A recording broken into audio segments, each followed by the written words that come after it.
ज़रा वज़ीर आज़म से आपकी बात हुई, आज भी फैसला नहीं कर पाए हैं।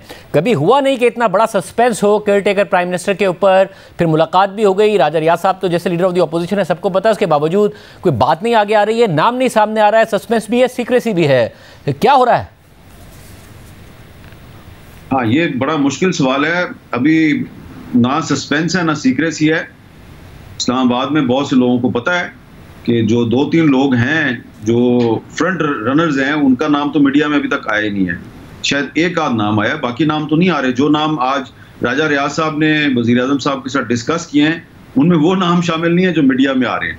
तो इसमें शाहज़ेब भाई कुछ मामलात कुछ बड़े गंभीर हैं, इसलिए कि पिछले साल, और ये बात ऑफ द कैमरा मेरी शहबाज शरीफ साहब से मैंने ये बात की भी, लेकिन ऑफ द कैमरा की, और मैं आपके साथ भी ये बात शेयर कर सकता हूँ कि पिछले साल जब शहबाज शरीफ साहब मई के महीने में फैसला कर चुके थे कि उनको असेंबली तोड़ के इलेक्शन का ऐलान कर देना चाहिए, और जब ये बात और ये जो फैसला था, ये तहरीक इंसाफ और जो शहबाज शरीफ साहब की एक टीम थी, उसके दरमियान जो एक सीक्रेट गुफ्तगू हो रही थी, ये फैसला उस गुफ्तगू में हुआ था।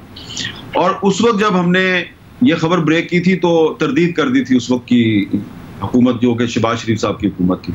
तो जब ये फैसला हो गया और शहबाज शरीफ साहब ने हुकूमत तोड़ने का फैसला कर लिया, इलेक्शन का फैसला कर लिया, तो इमरान खान को जब उनके साथियों ने जाके बताया कि जी उसको मना लिया हमने हुकूमत को, वो असेंबली तोड़ देंगे, तो फौरन ही इमरान खान साहब ने इस्लामाबाद की तरफ लॉन्ग मार्च का ऐलान कर दिया। और उस लॉन्ग मार्च के नतीजे में शहबाज शरीफ साहब ने अपना फैसला तब्दील कर दिया।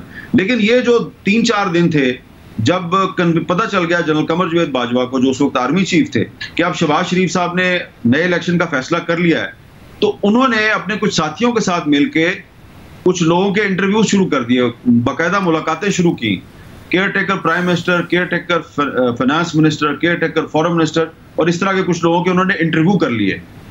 तो वो लोग जो हैं, जो पिछले साल जो बाजवा साहब को मिले थे और उनकी टीम को मिले थे, उनके नाम आजकल जेर गर्दिश हैं।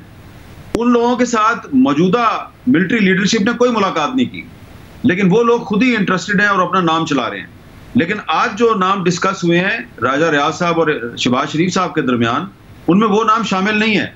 तो शहबाज शरीफ साहब जो हैं, जो नाम राजा रियाज साहब ने दिए हैं, वो नाम वो कुछ अपने इत्तेहादियों के साथ डिस्कस करेंगे, नवाज शरीफ साहब के साथ डिस्कस करेंगे। कल उनकी दोबारा मीटिंग है, और लगता ये है कि इसमें बहुत से स्टेक होल्डर्स हैं, उनके साथ सलाह मशवरा करने की जरूरत है।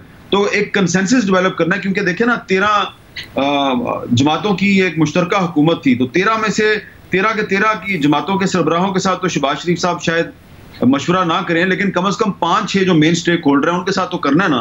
तो आईनी तौर पे तो राजा रियाज ने और शहबाज शरीफ साहब ने फैसला करना है, लेकिन शहबाज शरीफ साहब की आगे कुछ ऑब्लिगेशंस हैं, उनकी कुछ सियासी मजबूरियां हैं या जिम्मेदारियां हैं, उन्होंने और भी लोगों से मशवरा करना है।